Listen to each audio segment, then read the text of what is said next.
How to add captions automatically to your Instagram Reels. As you can see, this is my Instagram account on PC. You can do the same step on your device or mobile phone.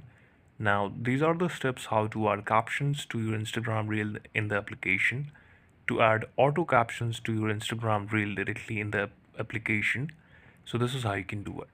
Now, there are 7 steps you're gonna follow as it is I'm showing you in this video. So step 1 is open the Instagram app and create a new post. Then simply select a reel from the available formats and then upload your video from your camera roll, the video which you have edited or created.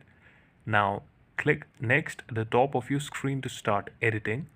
Then open the stickers menu and select the caption sticker from there.